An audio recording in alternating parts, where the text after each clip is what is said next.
ভাই ভাই আমার দাঁত ভাঙছে, এখন আমি এটা কি করব? ও তাই? তাহলে তুই এই দাঁতটা নিয়ে ইঁদুরের গর্তে দিয়ে বলবি, ইঁদুর মামা ইঁদুর মামা, আমার দাঁতটা তুমি নাও, তোমার দাঁতটা আমায় দাও। তাহলে দেখবি তোর নতুন একটা সুন্দর চকচকে দাঁত গজাবে। আচ্ছা ঠিক আছে, আমি যাচ্ছি তাহলে।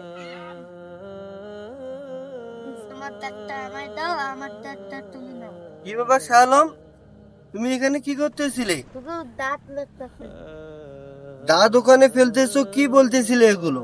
হুজুর, আমার ভাই বলেছে যে ইঁদুর মামা তোমার দাঁতটা আমায় দাও, আমার দাঁতটা তুমি নাও, তাহলে তোমার একটা নতুন দাঁত গজাবে। তোমার ভাই এগুলো শিখিয়েছে? হুজুর, এগুলো তো বিশ্বাস করা শিরিক। চলো তো তোমার ভাইয়ের কাছে যাই।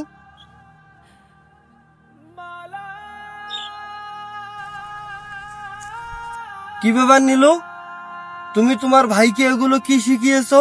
তুমি নাকি তোমার ভাইকে বলেছো ইঁদুর মামা আমার দাঁতটা তুমি নাও, তোমার দাঁতটা আমাকে দাও।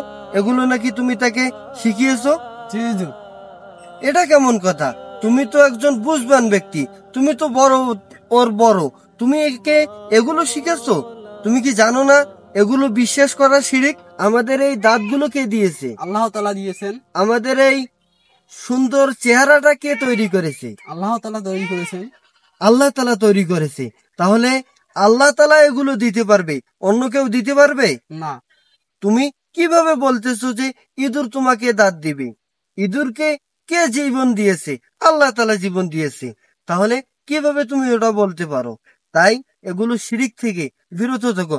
আর কখনো এগুলো তুমি শুনবে না, আর তুমি এই বুদ্ধিগুলো অন্য কাউকে দিবে না, ঠিক আছে? ঠিক আছে। এগুলোকে বিশ্বাস করবে না, কেননা ইন্না শিরকা লাযুলমুন আযীম, নিশ্চয় শিরিক বড়ই ভয়ঙ্কর। তাই শিরিক থেকে বেঁচে থাকার চেষ্টা করুন, ঠিক আছে? তুমি থাকো, আমি গেলাম।